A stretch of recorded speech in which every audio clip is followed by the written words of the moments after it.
আপনি কখনো কখনো নিশ্চয়ই কোনো ব্যক্তিকে এটা বলতে শুনেছেন, বা আপনি নিজে বলেছেন বা ভেবে দেখেছেন যে আমি আমার নিজের জীবনে যেটা করতে চেয়েছিলাম সেটা করতে পারলাম না, যে লক্ষ্য অর্জন করতে চেয়েছিলাম সেটা অত্যন্ত কঠিন ছিল, আমি এগোতে পারলাম না, আদি ইত্যাদি। আমরা সবাই কখনো না কখনো ভাবি যে লক্ষ্য আমরা নির্ধারণ করেছি সেটা আমাদের পক্ষে অত্যন্ত কঠিন, প্রায় অসম্ভব। আমাকে বলুন, যে প্রত্যেকটা বস্তু বা সাফল্য যা কিছু আপনি কামনা করেছেন কোনোটাই কি সরল ছিল? নির্বাচনের সময় সেটা সরল ছিল না, সেই জন্যই আপনি সেই লক্ষ্যটা নির্বাচন করেছেন। কারণ সংসারের যে কোনো বস্তু বা কোনো সাফল্য যদি খুব সহজে পাওয়া যায় বা কম চেষ্টা করেই লাভ করা যায়, সেটা আমাদের ততটা সন্তুষ্ট করে না। সেই জন্য আমরা জেনে বুঝেই কঠিন লক্ষ্য নির্বাচন করি, কারণ সেই লক্ষ্য আমাদের প্রতিস্পর্ধা এবং সংঘর্ষের সম্মুখীন করে, যার সম্মুখীন হয় অগ্রসর হওয়ার পরে আমরা আরও বেশি শ্রেষ্ঠ হয়ে উঠি। সেই জন্য কিছু অসম্ভব কিনা সেই বিষয় চিন্তা করবেন না, শুধু অগ্রসর হতে থাকুন, নিজের কর্ম করুন, সেই লক্ষ্যকে প্রাপ্ত করুন, আর আমার সাথে ভালোবেসে বলুন, রাধা রাধা। আমরা প্রত্যেকেই অবশ্যই এমন সময় দেখেছি যখন অনেকগুলো সমস্যা একসাথে আমাদের জীবনে এসে পড়ে। সমস্যা আমাদের প্রত্যেকের জীবনেই থাকে, আমরা তার সমাধান খুঁজতে চেষ্টা করি, কখনো সমাধান খুঁজে পাই, আবার কখনো যতই চেষ্টা করি না কেন কোনো সমাধান খুঁজেই পাই না। আর যখন এটা হয় তখন মানুষ অত্যন্ত বিচলিত হয়ে পড়েন। নিজের আত্মীয় স্বজন, নিজের বন্ধু বা সংসার, এদের ওপরে এই দোষ চাপিয়ে দেন যে এদের জন্যই এই সমস্যা এসেছে। এবার যদি আমি আপনাকে কোনো পরামর্শ দিই তাহলে এটাই বলবো যে দৃষ্টিভঙ্গি পাল্টে দেখুন।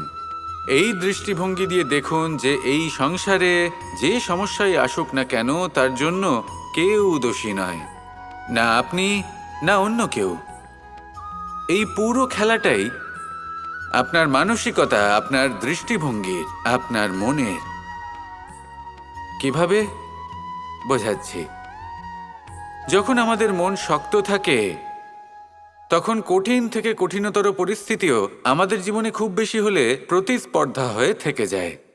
সেখানে যদি আমাদের মন দুর্বল থাকে তখন অল্প কঠিন পরিস্থিতিও আমাদের কাছে খুব বড় সমস্যা হয়ে যায়, তাই না? একটা শক্ত মন কঠিন পরিস্থিতিকে প্রতিস্পর্ধা হিসেবে দেখে আর তার মধ্যে ওটা সুযোগ খুঁজে নেয়। আমাদের শুধু এটাই করতে হবে। এই সংসারে অন্য কাউকে দোষী মনে করলে আপনার সমস্যা দূর হয়ে যাবে না। সেই জন্য এই সংসারকে দোষ দেওয়ার বদলে এই সমস্যার মূলে চলে যান, সেটাকে বুঝুন, নিজের এই মনকে শক্ত করে তুলুন। যদি আপনার মন শক্তিশালী হয় তাহলে এই সংসারে অনেক বড় বড় কঠিন থেকে কঠিনতর পরিস্থিতিও যদি আসে, আপনার জীবনে যতই বড় বড় সমস্যা আসুক না কেন আপনার লক্ষ্য লাভে বাধা দিতে পারবে না। আসুন আমার সাথে ভালোবেসে বলুন, রাধা রাধা। একটি সোনার মুদ্রা নিন, সেটা জলে ফেলে দিন, তারপর তুলে নিন, সেটা মাটিতে ফেলে দিন, আবার তুলে নিন, কাদায় ফেলে দিন, আবার তুলে নিয়ে হাতুড়ি দিয়ে তার উপর প্রহার করুন।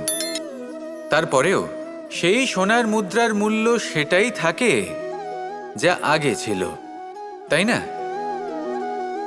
এটা হলো উদাহরণ সংসারের সেই প্রত্যেকটা জীবের জন্য, প্রত্যেকটা মানুষের জন্য। কখনো কখনো জীবনে সাফল্যের বদলে আমরা বিফলতা পাই। যতটা আশা করেছিলাম ততটা শ্রেষ্ঠ কর্ম করতে পারি না। কখনো বা আমরা ভুল করে ফেলি, কখনো আমরা অনুচিত কর্ম করে ফেলি, কখনো সংসার আমাদের বুঝতে পারে না। তার পরিণামস্বরূপ এই সংসার আমাদের নিন্দা করে, আমাদের উপেক্ষা করে, আমাদের বিষয়ে কটু কথা বলে, কখনো সামনাসামনি বা কখনো পেছনে। সংসার এমন একটা আচরণ করে যেন আমাদের সাথে কথা বলাটাই একটা বিশাল অপরাধ।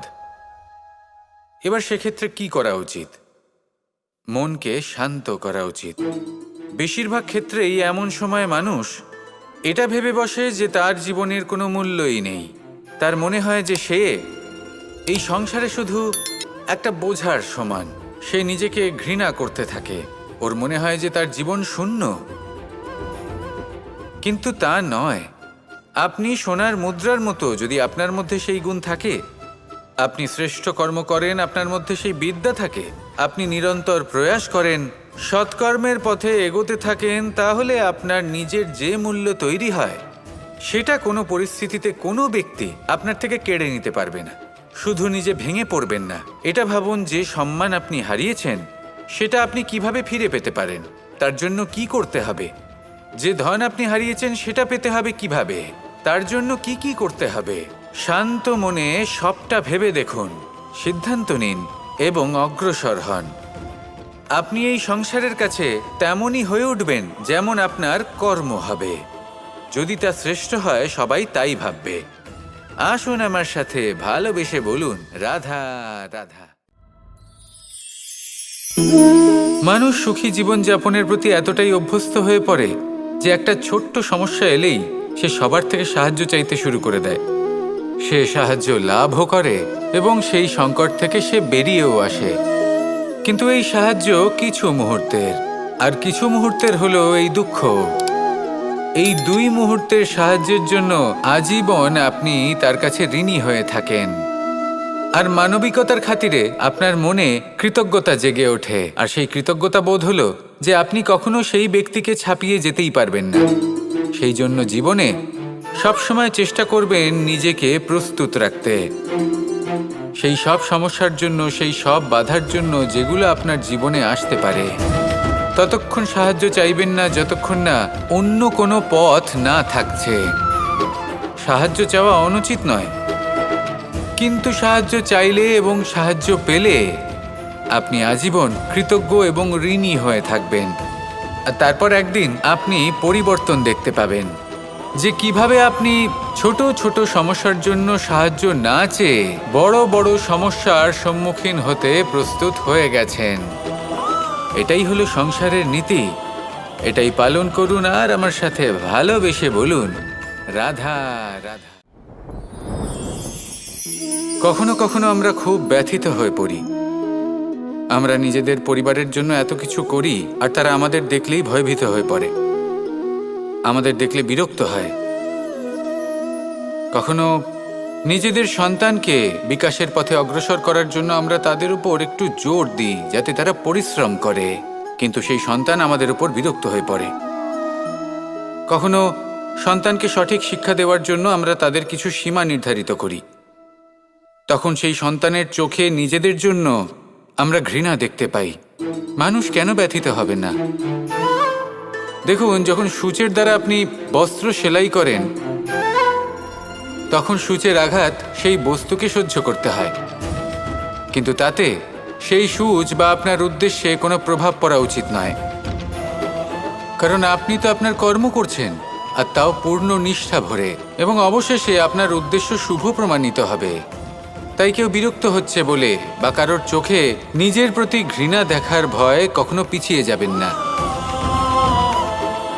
কষ্ট না করে বিকাশ সম্ভব নয়। কর্ম করতে থাকুন, সব কিছু শুভ হবে। আসুন আমার সাথে ভালোবেসে বলুন, রাধা রাধা।